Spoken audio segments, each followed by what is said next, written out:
How to stop overthinking, the 15-minute evening habit.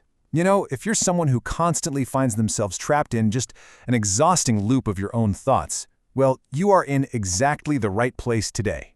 We're going to unpack a highly effective, totally researched-backed nightly routine that can literally transform how your mind operates. So let's just dive right into this explainer because overthinking is kind of a quiet epidemic, and we actually have a concrete, actionable solution to explore.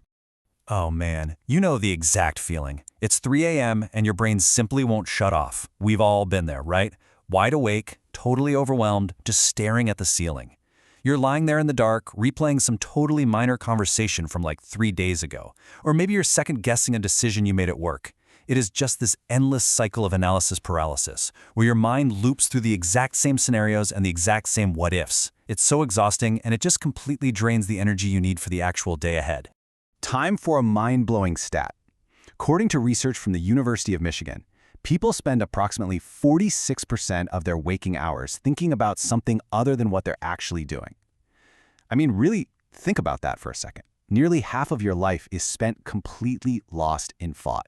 And honestly, if you're an overthinker, your number is probably much, much higher. We are quite literally missing out on our own lives because we're just trapped in our heads. Now, when we talk about overthinking here, we aren't just talking about casual, everyday worrying. No, we're talking about something psychologists actually call rumination. As Dr. Susan David over at Harvard Medical School defines it, rumination is a repetitive, passive focus on symptoms of distress and their possible causes and consequences. It's like having a record player stuck on the absolute worst possible track. And here's the darker reality of all this. Rumination is directly linked to depression, anxiety, and deeply decreased productivity. It affects your relationships, it affects your work, the whole shebang. Section 1. Your brain's prediction machine. So why exactly do our minds do this to us? Let's quickly dive into the science behind overthinking. The real truth is, your brain isn't broken. Actually, scratch that, it's more like a brilliant prediction machine doing exactly what it was designed to do. It's just doing it in the wrong century. See, evolutionarily, your brain's constant scanning for threats is what kept your ancestors alive. If they anticipated a physical predator, they survived. But in our modern world, we rarely face those kinds of physical predators, do we? Instead, your brain is trying to predict social failures, a judgmental email, embarrassment, or maybe financial trouble. Things that rarely actually happen in the catastrophic ways we imagine them. Your brain is basically treating a slightly awkward social interaction with the exact same life-or-death urgency as a literal physical attack. Crazy, right? To understand how to actually fix this, we have to look at how our brain stores these worries. Neuroscientist Daniel Levitin explains this through the concept of cognitive load. Think of your brain like a computer's RAM.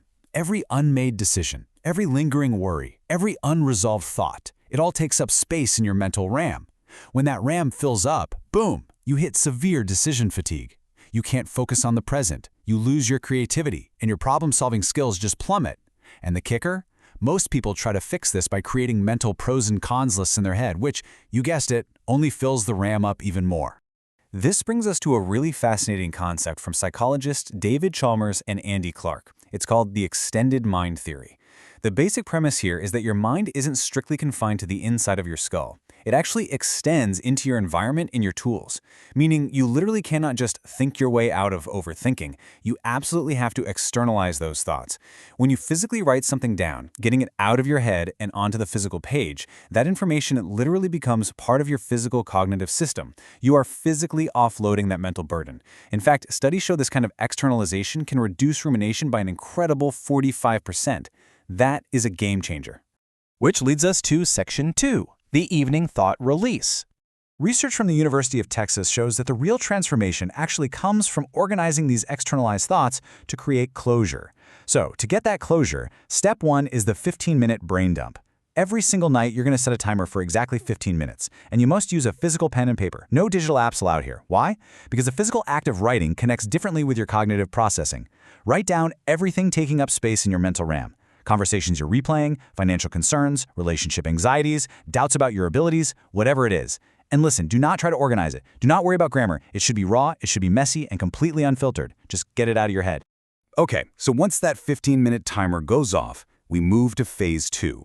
You're going to look at that messy page of worries, and you ask yourself 3 very specific, highly strategic questions. Number 1, is this in my control? Number 2, if it is, what is one actionable step I can take? And number 3, have I done everything I reasonably can? Now, these questions aren't just, motivational fluff. They're actually grounded in ancient Stoic philosophy and modern cognitive behavioral therapy. Let's break down that first question, which actually comes directly from the Stoic philosopher Epictetus and his dichotomy of control. You have to separate your thoughts into two camps. If a worry's outside your control, you literally write the words "out of control" right next to it. Now, your brain might hate this at first, I know mine certainly did, but it is the truth. Worrying about it serves absolutely zero purpose. For the things that are in your control, you're going to write down one actionable step. We're not talking about some grand 5-year plan here, just one concrete action, like send an apology email or schedule a meeting. Research consistently shows that concrete action planning reduces anxiety significantly better than rumination, simply because it gives your brain the closure of a finished task. And then we have the final, incredibly satisfying step. For the thoughts where you've already done everything you reasonably can, you are literally going to draw a bold line right through the thought on the paper and write the word "released." This physical act is so powerful. You are giving your brain tangible, physical permission to let the guilt, the worry, and the rumination finally go. Section 3. Proof it actually works. Now, you might be wondering, does spending 30 minutes a night on this actually pay off? Well, the science of neuroplasticity, backed by institutions like MIT, shows that habits become automatic through consistent repetition. When you do this every night, you are literally rewiring your brain's neural pathways. So here's the chronological journey you can expect. In week 1, you'll likely notice you're simply less reactive to small frustrations. By week 2, those 2 a.m. brain spirals, they dramatically decrease, and you'll find yourself falling asleep faster. By week 3, you'll actually find yourself enjoying conversations because you're finally present rather than secretly preparing your responses in your head. Fast forward to month 2, your work performance improves because that decision fatigue is just gone. And by month 6, people report a massive 70% reduction in general anxiety symptoms that might have plagued them for a decade. 70%! And hey, this isn't just anecdotal. Just look at this data from a study published in Cognitive Therapy and Research. They found that structured, written emotional expression resulted in significant reductions in anxiety and depression symptoms for 68% of participants. And the effects even lasted for months after the study ended. Now, quick and important caveat here. If you're dealing with clinical trauma or severe anxiety disorders, this is a complement to professional treatment, not a replacement for it. But for everyday analysis paralysis, the science is crystal clear. This externalization method absolutely works. Section 4. Start your new habit tonight. So how can you start reclaiming your mental RAM immediately? Well, the beauty of this evening thought release is honestly its simplicity. There are no expensive tools or complex software required. Here is your exact blueprint. Step 1. Get a cheap notebook and a pen. Step 2. Tonight, right before bed, set a timer for 15 minutes. Step 3. Brain dump every raw thought without censoring yourself. Step 4. Take 5 minutes to ask the 3 Stoic questions. Identify what's in your control, outline one action step, and physically cross out what you're releasing. Step 5. Go to sleep, finally relaxed and at peace.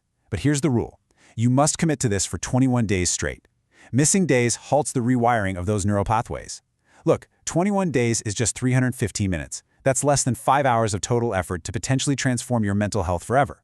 Overthinking has stolen enough of your time, your sleep, and your confidence. Remember, you are not broken. Your brain is just a highly efficient prediction machine trying to protect you in a totally modern world. But you do not have to be a victim of your own cognitive load. So, as we wrap up this explainer, I want to leave you with this one question. Are you ready to stop fighting your own mind and start working with your brain instead of against it? Grab a pen tonight, offload that mental RAM, and just see what happens when you finally let those thoughts go.